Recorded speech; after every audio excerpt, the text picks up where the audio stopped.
Bonjour à tous. Ah, ça c'est un bon jour des froids.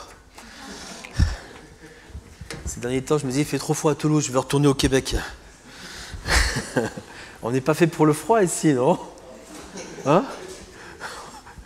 Notre corps, je ne sais pas, on s'est trop habitué à la chaleur. Quand le froid arrive, on ne sait plus quoi faire. On est complètement dépassé. Je vous invite à ouvrir vos Bibles en 1 Pierre. Et on va continuer notre série sur 1 Pierre. On est au chapitre 3, à partir du verset 18. Mais avant ça, j'aimerais vous poser quelques questions que je me pose moi le premier. Le sujet d'aujourd'hui n'est pas facile. Et franchement, j'ai l'impression que je ne l'ai qu'entrouvert sur la souffrance, sur la persécution,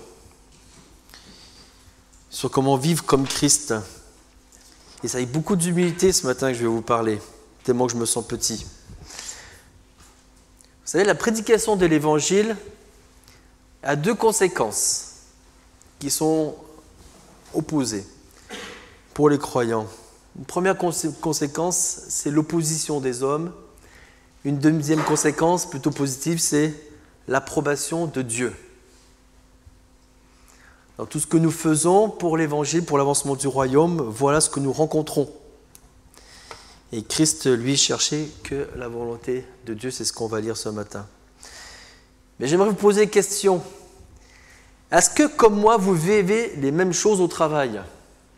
Ou ailleurs, avec des amis, peut-être même dans la famille. Par exemple, vous êtes à table avec vos collègues qui commencent à enchaîner des blagues sous la ceinture. Ça ne vous arrive jamais. Que faites-vous? Rien. Donc, tu t'en vas. Ou rien. Ou un petit sourire, histoire de dire je suis là, mais je ne suis pas là. Qui ne dit rien, consent. Ou vous ignorez en effet, ou peut-être même que vous évitez, vous ne mangez plus avec les collègues. On ne saura jamais d'ailleurs votre avis sur la question, mais ça vous arrange bien. Peut-être vous vous positionnez, ça serait bien, en faisant comprendre que les blagues sur la ceinture ne vous intéressent pas. Ah, pourquoi ça ne t'intéresse pas? Pourquoi tu es mal à l'aise? Ah, là, ça se complique. Alors il faut expliquer qu'on veut choisir le bien et non le mal, comme Christ. Ah, comment on va expliquer ça? Qu'on veut valoriser le mariage établi par Dieu. Ah, bon, à partir de là, certains collègues ne mangeront peut-être plus avec vous. Mais d'autres, en tout cas, s'intéresseront. Ils vont peut-être en savoir plus, peut-être aller plus loin. On peut être surpris de voir comment les collègues peuvent réagir. Autant parfois on peut avoir un rejet massif, autant on peut avoir un respect inattendu. Dans tous les cas, ces gens commenceront à vous regarder différemment et à regarder comment vous agissez au jour le jour. Peut-être aussi vous les avez rencontrés autour du café, à Noël, et certains ont commencé à dire qu'ils laissaient croire les enfants que le Père Noël existe et à quel point c'est bon pour eux. Et vous ne savez pas trop quoi dire, non? Qu'est-ce que vous faites? Vous êtes en difficulté sur un dossier. Enfin, ça m'arrive souvent. Et puis votre chef, très solidaire avec vous, propose de tricher pour éviter, pour rattraper la situation. Et parfois, c'est plus clair. Le patron vous demande de mentir pour protéger ses intérêts. Que faites-vous? Et enfin, vous avez votre supérieur même qui insulte Dieu. Que faites-vous?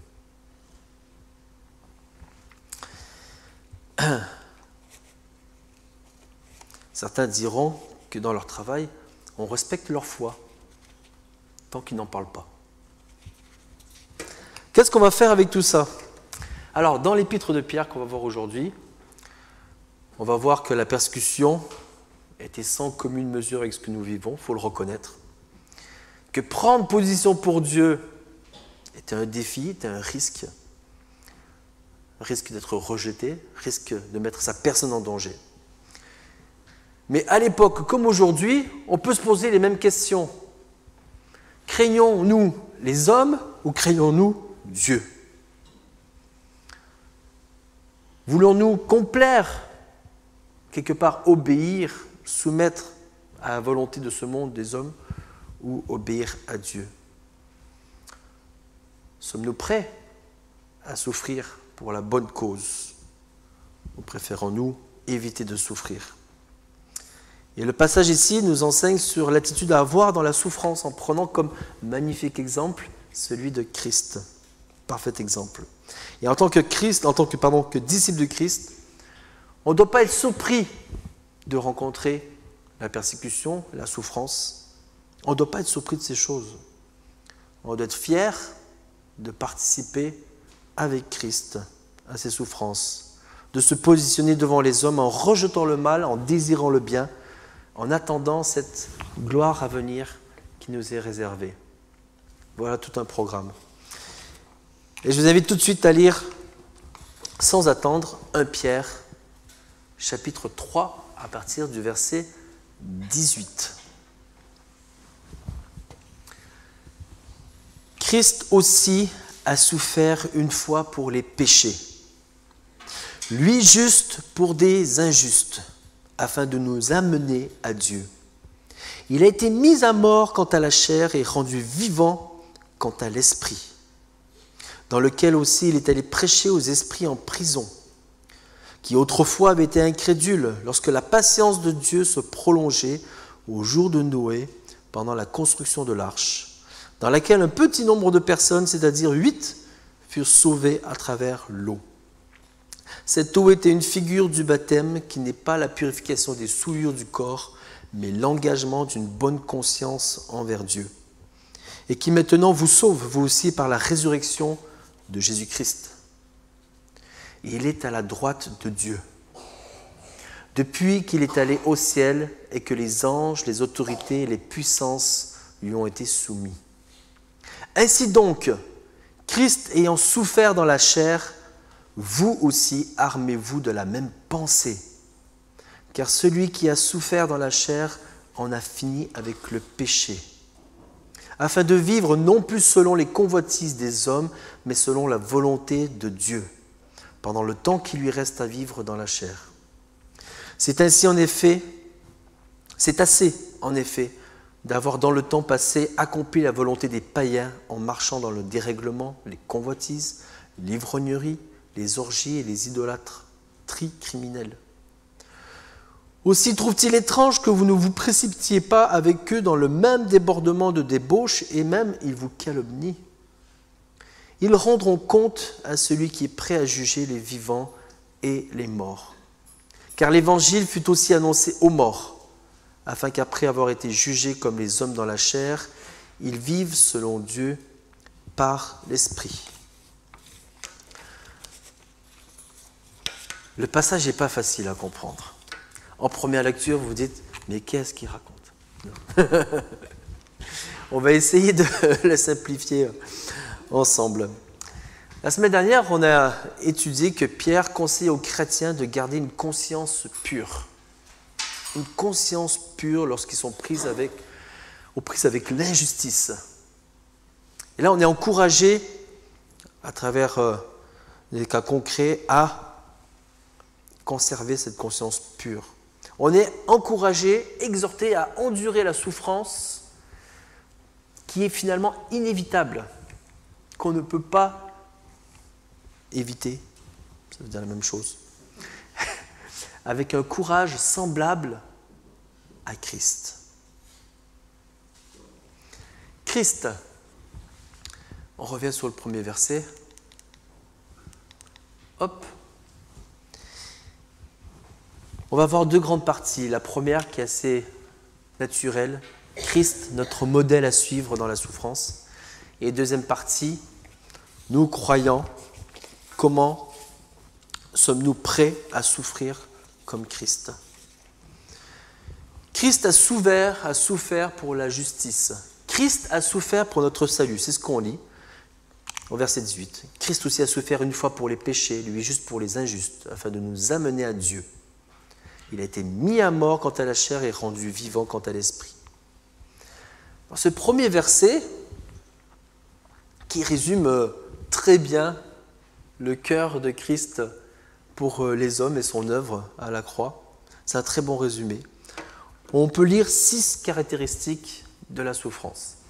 La première qu'on voit, c'est que sa souffrance amène à l'expiation, c'est-à-dire qu'il libère le pécheur qui est devenu croyant de son châtiment du péché. Il est libéré, expié grâce à la mort et à la souffrance de Christ. Un deuxième aspect qu'on peut voir, ces souffrances sont efficaces pour l'éternité. Il mourut une fois, on le dit souvent, Christ est mort une fois pour toutes. Dans l'Ancien Testament, on refaisait des sacrifices annuels pour l'expiation. Christ est mort une fois pour toutes. C'est substitué à notre place une fois pour toutes. Et l'œuvre de la rédemption donc, est une fois pour toutes achevée. Troisième chose qu'on voit, lui, juste pour les injustes, il a enduré la mort à notre place. Et on peut lire ailleurs en Ésaïe que l'Éternel a fait retomber sur lui l'iniquité de nous tous. Quatrième aspect de sa souffrance qu'on peut lire, ces souffrances nous assurent une pleine réconciliation. Par sa mort, nous avons accès à Dieu le Père. Il est écrit afin de nous amener à Dieu. Et permettez-moi d'insister sur ce point. Parce qu'en étudiant ce passage, j'ai été particulièrement touché de relire une vérité fondamentale, que Christ a vécu tout cela afin de nous amener à Dieu. N'est-ce pas magnifique de voir la motivation profonde de Christ pour nous, afin de nous amener à Dieu. On en reparlera plus tard. Si Christ est mort pour nous amener à Dieu, que devons-nous faire en retour? Un cinquième aspect qu'on peut lire, c'est la violence. Il a été mis à mort. On va parler dans le détail de la crucifixion. Jésus fut exécuté. Et un sixième aspect de la souffrance, mais qui est plutôt positif, il a été rendu vivant quant à l'esprit. Il est mort et ressuscité. On peut même dire que la mort ne pouvait prévaloir sur lui, qu'en esprit, il n'est jamais réellement mort, mais il est mort et ressuscité avec un corps glorieux. C'est bon de se rappeler ces souffrances, ces aspects de la souffrance de Christ en tant que chrétien parce qu'on a un exemple. Et je pense qu'à l'époque, les croyants, on en a parlé, reparlé, j'insiste pas dessus, qui vivaient la persécution, devaient se poser cette question. Comment se fait-il que si la foi chrétienne est vraie, si nous avons ce magnifique héritage, comment se fait-il que nous devons souffrir? Comment se fait-il que nous devons vivre cette persécution, cette souffrance et non pas régner avec Christ? Christ n'est-il pas venu nous sauver? N'est-il pas venu et n'a-t-il pas vaincu la mort? 2000 ans plus tard, on a peut-être du recul sur ces choses, n'est-ce pas? Mais à l'Église primitive, en pleine persécution, ils se disaient, mais a-t-on fait le bon choix? Ne devrions pas, nous, être vainqueurs? Pourquoi sommes-nous dans la souffrance? Et pour répondre à cette question de la persécution, Pierre donne tout simplement l'exemple de Christ. Et je pense que nous aussi, dans toute la souffrance qui peut nous entourer, qu'on peut voir dans nos vies, autour de nous, dans le monde, revenons à Christ. Il y a tellement de choses qu'on a du mal à expliquer. Revenons à Christ, qui lui aussi a souffert et qui comprend notre état. Christ a souffert à cause de la justice, jusqu'à mourir. Et ce qui est beau, c'est de voir que le chemin de la gloire passait par la vallée de la souffrance. Le chemin était connu de Christ, mais il a choisi le bon chemin pour arriver à la gloire. On continue. Et là, on rentre, voilà, la réaction du pasteur, qu'est-ce qu'il va dire? Je vais lire les prochains versets 19 à 20. Dans lequel aussi, on parle du Christ, il est allé prêcher aux esprits en prison, qui autrefois avaient été incrédules, lorsque la patience de Dieu se prolongeait au jour de Noé. Pardon, il faut que je bouge en même temps. Qui autrefois avaient été incrédules, lorsque la patience de Dieu se prolongeait au jour de Noé, pendant la construction de l'arche, dans laquelle un petit nombre de personnes, c'est-à-dire 8 à peine, furent sauvées à travers l'eau. Clairement, ces deux versets sont peut-être les plus difficiles à interpréter du Nouveau Testament. Mais on enseigne la Bible dans sa totalité, n'est-ce pas? On ne peut pas sauter un passage parce qu'il nous gêne. Alors on va en parler. Il y a eu beaucoup de dérives. Je ne vais pas parler de toutes les dérives, de toutes les explications qui ne sont pour moi vraiment pas bibliques, telles le purgatoire ou le salut universel, qui ont tiré ces conclusions à partir de ce texte. Mais on a deux grandes interprétations dans le milieu évangélique qui sont communes, qui sont acceptées par un grand nombre, on va dire. Je vais vous donner la première, auquel je n'adhère pas complètement, mais qui a quand même un fondement. Et ensuite la seconde qu'on va développer ensemble, et je vais vous expliquer pourquoi j'y adhère plus. La première, comme il est écrit, c'est que Christ est vraiment allé prêcher, c'est-à-dire qu'il est allé proclamer sa victoire auprès des esprits dans le séjour des morts. Entre le moment où il est mort sur la croix et le moment où il est ressuscité, c'est un temps où on ne sait pas trop ce qui s'est passé, et certains donc croient qu'il est allé dans le séjour des morts pour proclamer son triomphe à la croix, pas pour montrer qu'il était mort comme eux, mais pour montrer qu'il a vaincu la mort et qu'il va ressusciter. Il serait allé voir les esprits déchus et emprisonnés. Quels sont-ils? Ils sont très ciblés. Ceux qui étaient autrefois incrédules lorsque la patience de Dieu se prolongeait. Si vous relisez, comme on le fait souvent en janvier, vous recommencez la lecture de la Bible, comme moi, vous n'êtes pas allé jusqu'au bout de la Bible, mais en janvier vous recommencez à Genèse, vous pourrez lire au chapitre 6 l'histoire du déluge de Noé. Et qu'est-ce qu'on voit dans ce chapitre 6? On voit que les fils de Dieu ont désobéi et ont fait des choses qui étaient en horreur à Dieu. Les fils de Dieu, on va dire des anges déchus, sont allés sur la terre, ont certainement possédé des hommes ou des femmes, sont allés vers des femmes, ont engendré à travers leur corps humain qu'ils avaient possédé des enfants. Et ça a entraîné une corruption qui existait déjà, mais qui est devenue telle qu'elle devenait insupportable à Dieu. Et ça a mené notamment aussi au déluge, avec le choix de Dieu, qui dit que toute la terre était corrompue.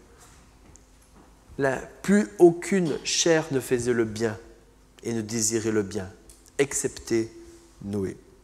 Et donc, ça serait ces anges déchus qui ont été emprisonnés, d'autres ne sont pas emprisonnés, certains sont emprisonnés, que Jésus aurait été voir. Voilà une première explication.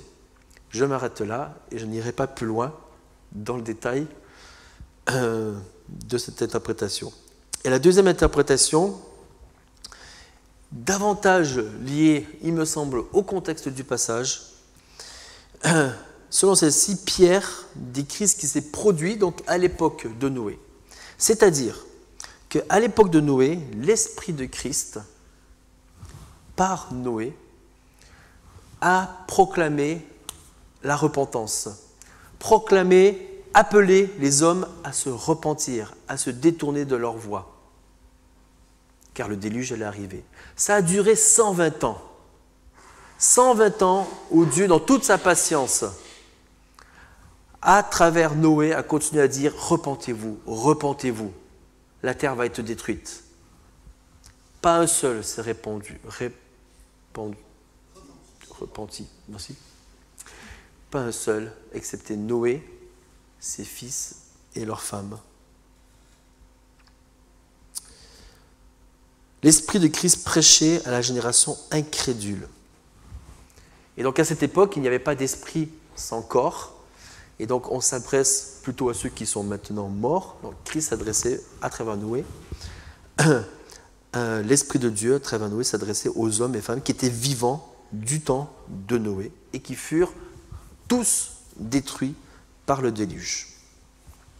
Et voilà, maintenant, ceux qui sont morts sont enfermés dans le séjour des morts. Voilà cette deuxième explication. Je ne sais pas si elle est claire. Oui, ça va? Je ne vous ai pas perdu? À peine, à moitié. Non, les 3/4 j'ai perdu. Donc Christ est allé prêcher, comme on l'a mentionné. C'est Christ, l'Esprit de Dieu, qui prêchait à travers l'intermédiaire de Noé. Et on peut lire même dans 2 Pierre que Noé est décrit comme le prédicateur de la justice. C'est le même mot employé pour la prédication ici de Christ.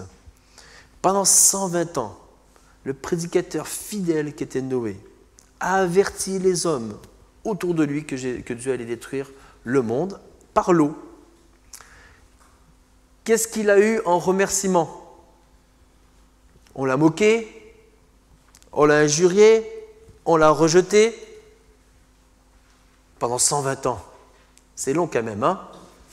Il y a des périodes à l'école où je trouvais que ce n'était pas facile, hein? Ça a duré peut-être 6 mois. Là, 120 ans. Cependant, Dieu a justifié Noé, l'a sauvé du déluge, lui et sa famille. Oui, cette interprétation me semble mieux convenir. Dans la continuité de ce qu'on a vu la semaine dernière, de garder une bonne conscience dans une persécution qui est injuste. Noé était injustement persécuté parce qu'il disait la vérité et qu'il appelait à la repentance. Il s'était engagé dans une voie où il était seul. Seul Dieu était avec lui. Mais certainement, il chantait déjà à l'époque « Si Dieu est avec moi, qui sera contre moi ?» N'est-ce pas? Il a été méchamment tourné au ridicule. Mais Noé n'a pas craint les hommes. Il a obéi à Dieu et à son message. Il était seul contre tous. Aujourd'hui encore, est-ce que nous obéissons, est-ce que nous craignons les hommes ou craignons-nous Dieu? Et la récompense de Noé pour avoir gardé sa bonne conscience dans cette souffrance injuste fut son propre salut, le salut de sa famille, à travers l'eau. Alors, question pour les croyants de l'époque, que pouvaient se poser, et qu'on peut aussi se poser encore aujourd'hui. Si le christianisme était la foi véritable, pourquoi y avait-il si peu de chrétiens? Si c'est évident que Christ est mort pour nous et que cette bonne nouvelle amène le salut pour tous, pourquoi sommes-nous si peu nombreux? Gloire à Dieu, nous sommes des millions aujourd'hui dans le monde, n'est-ce pas? Mais je pense que dans l'Église primitive, si peu de chrétiens persécutés, qui se cachaient, on peut se poser la question, mais si on a la vérité, pourquoi? Pourquoi? Là, on voit que Dieu, à l'époque de Noé, en a sauvé que 8. Seuls 8 étaient juste devant lui. Un si petit nombre. Donc, il ne faut pas s'inquiéter d'être peu nombreux. Et on peut rendre gloire à Dieu qu'on est beaucoup plus nombreux chrétiens aujourd'hui. La suite du passage, on va le lire ensemble au verset 21.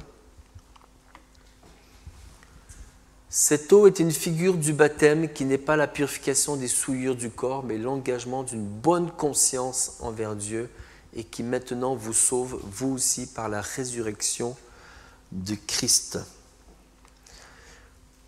On a lu qu'ils ont été sauvés à travers l'eau.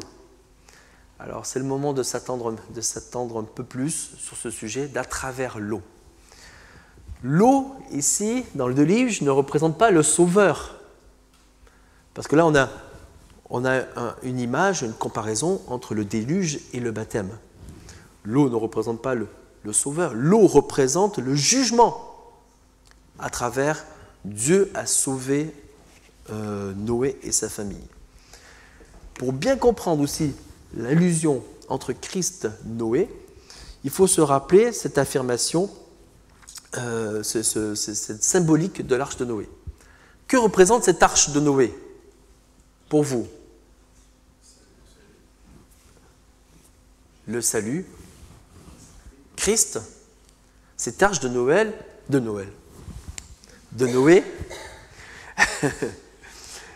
est un exemple des choses à venir, représenter Christ. Le déluge symbolise le jugement de Dieu. Sur toute la terre, il n'y avait qu'un seul moyen d'être sauvé. Il n'y avait pas deux bateaux, il y avait un bateau, un chemin, une voie qu'a choisi Noé. Christ, l'arche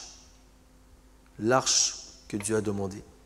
Et quand le déluge arriva, seuls ceux qui étaient dans l'arche, ceux qui étaient avec Christ, ont été sauvés. Et tous ceux en dehors, sans exception, ont péri. Christ est le seul moyen de salut. Ceux qui sont en Christ sont sauvés définitivement, mais ceux qui sont en dehors de Christ sont à tout jamais perdus. Voilà une image qui est simple, mais qui montre la réalité encore aujourd'hui.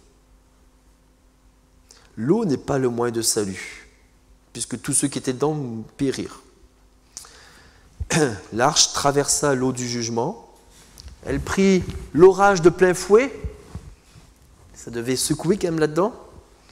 Mais, bon, j'extrapole, mais pas une seule goutte est rentrée dans l'arche. Enfin, il ne devait pas avoir de fuite, puisqu'il n'a pas coulé.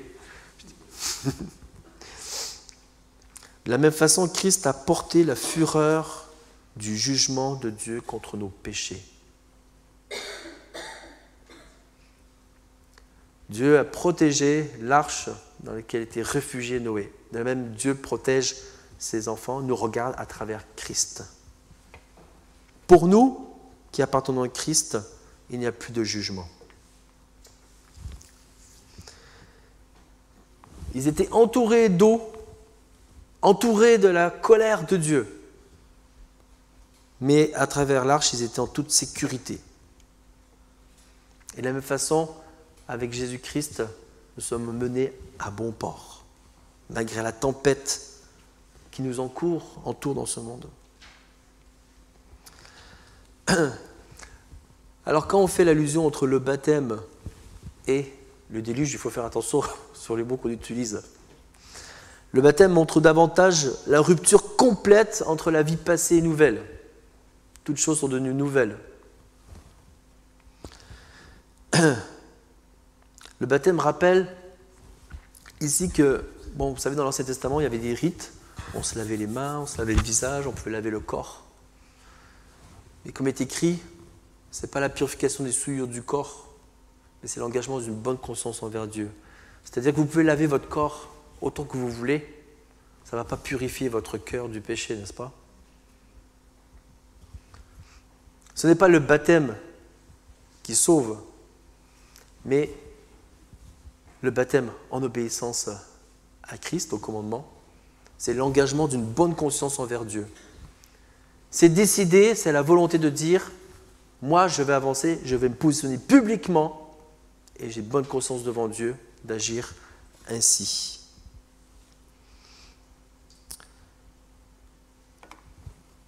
Donc mon seul espoir d'avoir une bonne conscience est basé sur la mort, l'ensevelissement, la résurrection du Seigneur Jésus. Un commentateur, j'en ai vu qu'un seul en parler, ça m'a interpellé. il a vu aussi à travers ce passage une exhortation au baptême. Une exhortation au baptême. Pourquoi? Parce que imaginez-vous l'Église persécutée, imaginez-vous que vous êtes dans un milieu où on risque de vous rejeter. Se faire baptiser, c'est montrer publiquement votre position en Christ. Et ce théologien, Walworth, dit que Pierre, dans ce passage, exhorte les chrétiens à avoir le courage de s'engager dans une voie en prenant publiquement position pour Christ par le baptême. L'acte public du baptême les sauverait, entre guillemets, de la tentation de sacrifier leur bonne conscience afin d'éviter la persécution. Ils sont encouragés à avoir le courage de se positionner même si la persécution va arriver. Parce que pour un chrétien du 1er siècle, le baptême signifie qu'il donnait suite à sa consécration à Christ, quelles que soient les conséquences. Alors pour certains d'entre nous, issus peut-être de familles chrétiennes, le baptême a juste été une magnifique célébration, la joie, des chants avec du peps, le témoignage de cette vie nouvelle et la joie des chrétiens qui l'entendent. Pour d'autres, il y a eu le regard, le jugement, le rejet d'amis, de famille, même encore aujourd'hui. Certains ont mis parfois des années pour se faire avant de s'être baptisés, par crainte de leurs parents qui étaient opposés, ou par crainte de ce que penseraient les hommes plutôt que Dieu. Si vous hésitez encore à vous faire baptiser, posez-vous la question, est-ce pour Dieu ou pour les hommes? Craindrais-je les hommes ou Dieu? Et on finit sur cette première partie. Il est écrit que Christ est à la droite de Dieu depuis qu'il est allé au ciel et que les anges, les autorités, les puissances lui ont été soumis. Quelle gloire! Quelle gloire après ce chemin de souffrance! Christ fut éternellement béni et fut une source de bénédiction pour tous les hommes en passant par ce chemin de souffrance. Donc voici l'expérience de notre Seigneur qui souffrit pour avoir bien agi. Il souffrit parce qu'il voulait le bien, il désirait le bien pour les hommes et les hommes l'ont rejeté. Autrefois, que ce soit dans le témoignage dans la personne de Noé, que ce soit avec sa première venue en tant que fils de l'homme, il fut rejeté. Il fut baptisé dans les eaux sombres de la mort, du calvaire, de la croix, mais Christ l'a ressuscité d'entre les morts, l'a glorifié en le faisant asseoir à droite dans les cieux. Cette leçon nous interpelle tout autant aujourd'hui qu'à l'époque. On ne doit pas être bouleversé de connaître l'opposition. On ne doit pas être bouleversé de voir l'opposition dans notre travail, dans notre famille.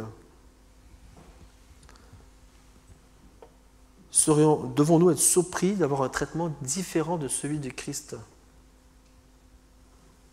On ne doit pas être surpris d'avoir autre chose que ce que notre Sauveur a connu ici-bas. Par contre, nous devons nous consoler d'avoir la promesse que si nous souffrions avec lui, nous allons également être glorifiés avec lui. Que nos souffrances actuelles ne sont rien en comparaison avec la gloire à venir.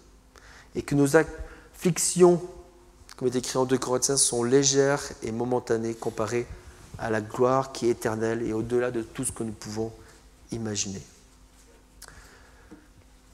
Donc voilà l'exemple de Christ. Pour nous, maintenant, que devons-nous en faire? Comment vivre cet exemple dans notre vie? C.S. Lewis a dit « Si vous voulez une religion pour vivre vraiment dans le confort, je ne vous recommanderai certainement pas le christianisme. » Vous êtes avertis. On est appelé à être imitateurs de Christ. Et donc, si nous sommes ses imitateurs, nous allons parcourir également un chemin de souffrance nous menant à la gloire. D'abord, on est appelé à s'armer de la même pensée que Christ. Il est écrit, ainsi donc, Christ ayant souffert dans la chair, vous aussi, armez-vous de la même pensée. Car celui qui a souffert dans la chair en a fini avec le péché. Pour endurer la souffrance, il n'y a qu'un seul, j'ai envie de dire, moyen. On doit s'armer du courage, du même courage que Christ. On doit s'armer de cette pensée courageuse que Christ avait à l'égard de la souffrance. Et le mot ici traduit par armez-vous se rapporte aux soldats, un peu comme en Éphésiens 6, avec la même détermination, le même soin qu'un soldat revêt son armure, le chrétien doit adopter cette pensée. On ne peut pas aller au combat, on ne peut pas confronter cette persécution, cette souffrance sans s'armer, sans se préparer de la pensée de Christ à l'égard de la persécution. C'est-à-dire cette décision inébranlable de faire coûte que coûte la volonté de Dieu. C'est quoi la pensée de Christ ? Je trouvais que ce n'était pas facile de répondre à cette question. Quelle est la pensée de Christ ? Vous avez premièrement ce que je viens de dire, faire la volonté de Dieu coûte que coûte. C'est une décision inébranlable. C'est un peu, je pense à ça, je ne l'avais pas écrit, un peu comme le mariage. Il y a des hauts et des bas. Mais quand on se marie, on fait le choix de vivre avec la personne. Peu importe ce que l'on traverse, on a fait le choix et on tient le cap. Nous avons choisi Christ pour cette gloire éternelle. Gardons le cap, les yeux fixés sur Christ et sur Dieu. Quelle est la pensée de Christ ? On l'a vu tout à l'heure. Je vous ai dit que je vais contempler le but et la motivation de Christ, nous amener à Dieu. Et je me suis dit, mais si Christ a passé tout ce chemin pour nous amener à Dieu, nous devrions nous poser la question, à savoir quel est le but de Christ, du disciple de Christ. Quel est notre but à nous ? Si Christ l'a fait afin de nous amener à Dieu, bon, la réponse me paraît assez simple. On devrait se laisser mener à Dieu par notre Maître. Suivre Christ qui va nous mener à Dieu. Lui qui a fait tout ça pour nous amener à Dieu, laissons-nous conduire à Dieu, à Jésus-Christ, par Seigneur Jésus-Christ, pardon. Et je me suis dit également, on devrait être ses ambassadeurs. Et comme Christ nous a amenés à Dieu, on devrait également proclamer cet évangile pour amener, être des instruments entre les mains de Dieu pour amener les hommes et les femmes à connaître Dieu. La pensée de Christ, c'est également son regard sur la souffrance. Alors on est dans un contexte où on parle davantage de la persécution.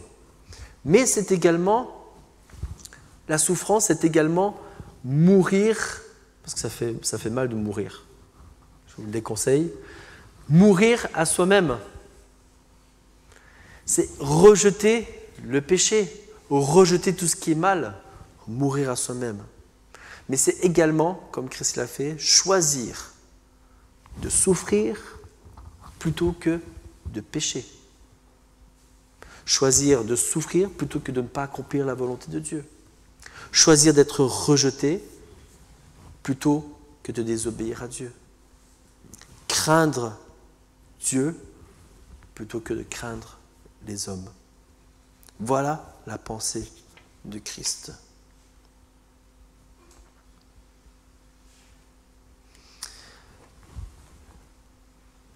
Il est écrit, car celui qui a souffert dans la chair en a fini avec le péché.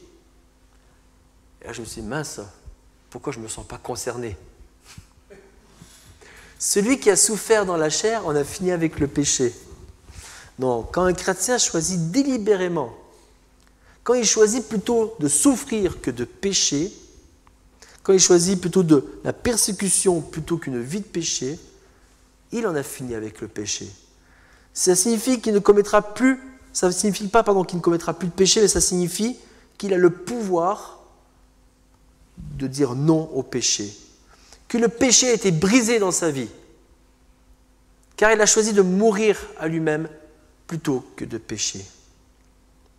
Et quand un homme souffre parce qu'il refuse de pécher, il n'est plus dominé par la volonté de la chair. Est-ce que vous avez compris ce que je viens de dire? Ça va? Alors oui, il faut le voir aussi positivement, prendre position pour Christ, c'est choisir de souffrir plutôt que de pécher, mais c'est choisir de subir ce rejet, mais c'est aussi choisir la liberté. C'est la liberté de choisir le bien. C'est la liberté de choisir la vie. C'est la liberté de choisir plutôt que de subir les choix des hommes et de ce monde de faire le mal, qui ne connaissent pas Dieu. C'est la victoire. Choisir le bien, c'est la victoire sur le mal.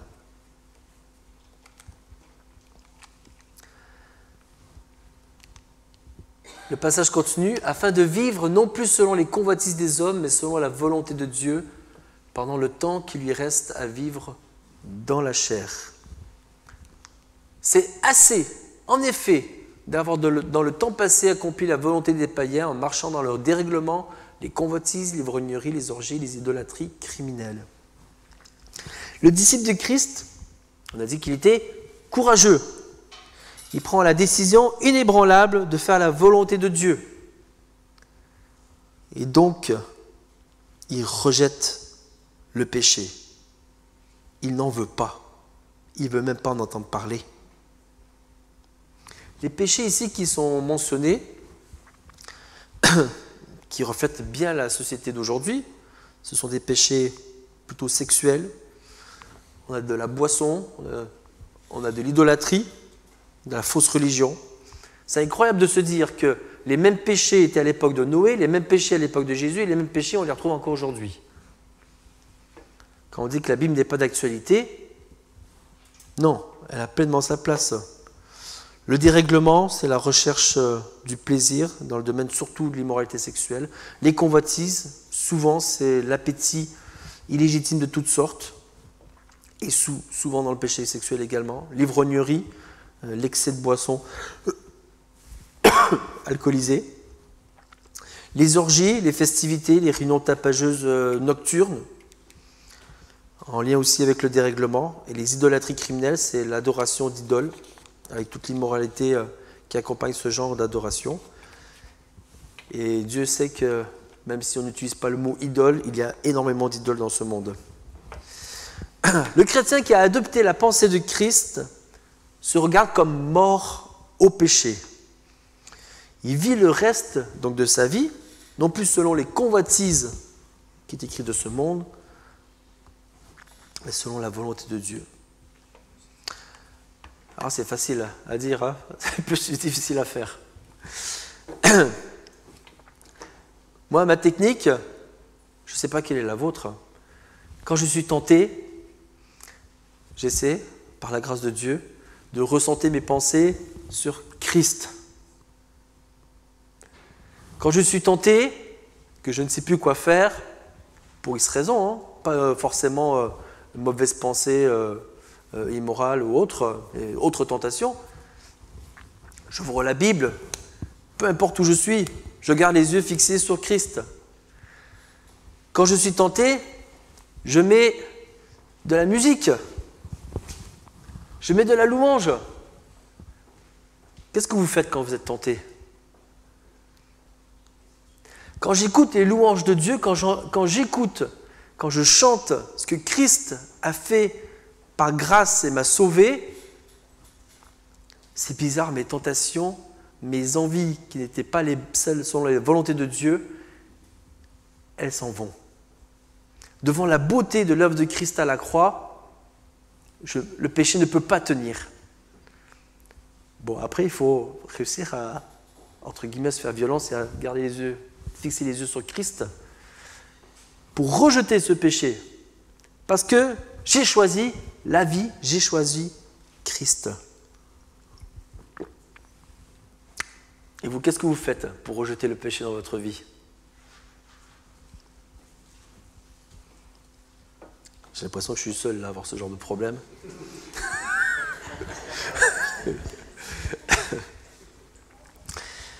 Craindre Dieu et non les hommes. C'est la suite du verset. Aussi trouve-t-il étrange que vous ne vous précipitiez pas avec eux dans le même débordement de débauche et ils vous calomnient. Ils rendront compte à celui qui est prêt à juger les vivants et les morts. Je le disais au début, la prédication de l'Évangile entraîne deux conséquences, l'opposition des hommes et la bénédiction de Dieu. En fait, une vie morale pure du chrétien a un effet qui n'est pas agréable pour celui qui n'est pas dans la vie pure. Quand je vis avec justice, en faisant le bien, je démontre à l'autre que ce qu'il fait est mal. Je n'ai pas besoin de le dire, mais rien qu'en agissant, en faisant le bien, je lui montre que ce qu'il fait est mal. Et ça, peut-être qu'il n'aime pas trop. C'est pour ça qu'il est écrit « Et vous calomnie ». C'est pas étonnant. Ils ne supportent pas de voir celui qui fait le bien, tellement que ça met en valeur leur mal, leur péché. Ça m'a aussi fait penser à nous les parents, l'exemple qu'on donne à nos enfants. Est-ce qu'on donne cet exemple où le péché est en horreur devant nous et quand ils nous regardent, ils ont envie de vivre, ils aspirent à ce même bien, à faire la volonté de Dieu? Ou est-ce qu'on laisse des choses dans notre vie qui ne plaisent pas à Dieu, qui montrent le compromis, et qui du coup les confortent dans les choix de petits-enfants? Quand je regarde trop la télé, comment est-ce que je peux expliquer à mon fils qu'il ne doit pas trop regarder la télé? Très difficile. Essayez. Avec Théophile, ça ne marche pas. Papa, tu as regardé ça, pourquoi moi je ne peux pas? Comment t'expliquer, Théophile? Ne fais pas les mêmes erreurs que moi. Nous devons choisir, en tant que croyants, la crainte de Dieu, mais c'est aussi l'espoir de gloire à venir, l'obéissance et non la désobéissance. Christ a cherché l'approbation de Dieu le Père. Et ça m'a rappelé un passage en Luc que je ne vais pas lire parce que le temps passe vite, où il est écrit « Ne craignez pas ceux qui tuent le corps et qui, après cela, ne peuvent plus rien faire. Ne craignez pas les hommes qui vous rejettent et qui peuvent même vous emmener jusqu'à la mort physique. Mais craignez Dieu qui, lui, a le pouvoir de jeter dans la géhenne. Craignez Dieu qui peut tuer l'âme, mais pas le corps. Et craignez Dieu parce qu'il nous connaît, il connaît le moindre de nos cheveux, et il sait que nous valons beaucoup plus que même ces fleurs des champs qu'il a dotées d'une merveilleuse robe. À travers ce passage, on voit aussi que tous seront jugés. À Dieu, la vengeance, pas à nous. Tous seront jugés. Nous avons aussi cette espérance que Dieu nous fera justice. Si nous sommes calomniés, si nous sommes persécutés, si nous sommes rejetés, Dieu nous fera justice. Mieux que ça, Christ jugera les vivants et les morts. Alors si nous avons souffert pour Christ, lui le juge. Je pense que ceux qui nous rejettent devraient se poser la question plusieurs fois avant de le faire. Et je vais finir avec ce dernier verset. Car l'évangile fut aussi annoncé aux morts afin qu'après avoir été jugés, comme les hommes dans la chair, ils vivent selon Dieu par l'Esprit. Une chose est certaine, nous allons tous mourir un jour. Enfin, je dis certaine. On a des exemples dans l'Ancien Testament qui ont été enlevés directement. Ils ne sont pas nombreux. Hein. 2. Élie, Enoch. Non, il n'y en a pas un troisième. Maman, je sais que tu aimes bien ce genre de choses. Non? Ok. 2. Hein. Donc, pour la grande majorité des hommes, nous allons tous mourir un jour. Nous sommes tous condamnés à mort, parce que malgré tout, nous avons une nature pécheresse. Mais celui qui croit en Christ vivra selon Dieu par l'Esprit. Celui qui croit en Christ vivra selon Dieu par l'Esprit. Alors comme Christ, réjouissons-nous de la gloire à venir. Marchons avec la pensée de Christ, c'est-à-dire avec la perspective de l'éternité, non seulement de ce temps court terrestre. Proclamons Christ à nos contemporains, comme Christ l'a lui-même fait auprès des contemporains de Noé, comme Christ l'a lui-même fait auprès de ses contemporains quand il est venu en tant que Fils de l'homme, comme Christ l'a lui-même fait avec beaucoup de patience, comme Dieu a été tellement patient envers chacun d'entre nous pour nous mener à lui en son temps. Soyons patients, mais soyons intentionnels auprès des gens qui nous entourent. Proclamons la grâce de Dieu dès que nous avons une occasion. Et s'ils nous rejettent, merci Seigneur, je participe à tes souffrances. J'ai choisi le bien, j'ai choisi la crainte de Dieu et non la crainte des hommes. Que choisirons-nous? Souffrir pour le bien ou ne pas souffrir pour l'approbation des hommes? Choisirons-nous de vivre pour des fruits terrestres éphémères ou éternels? Il y a tellement de circonstances où nous ne savons pas comment réagir. On n'a pas réponse à tout, mais la première réponse vient dans la dépendance avec Dieu. Lui soumettre toute situation, lui soumettre toute souffrance, lui soumettre toute chose que nous vivons. Se poser à chaque fois la même question que je posais aux enfants la semaine dernière. What will Jesus do? Que ferait Jésus à ta place? Que ferait Jésus à ma place? Christ a vaincu, nous sommes victorieux par celui qui nous fortifie avec cette espérance et cette paix de l'âme. Gloire à Dieu. Prions ensemble.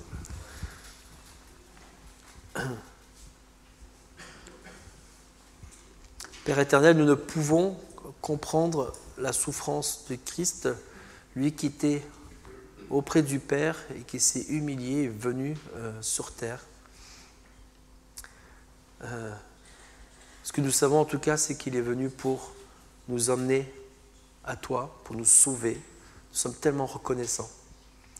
Apprends-nous à accepter la souffrance dans nos vies. Apprends-nous à surtout te craindre, peu importe les conséquences, à désirer plus que tout ta volonté, à désirer plus que tout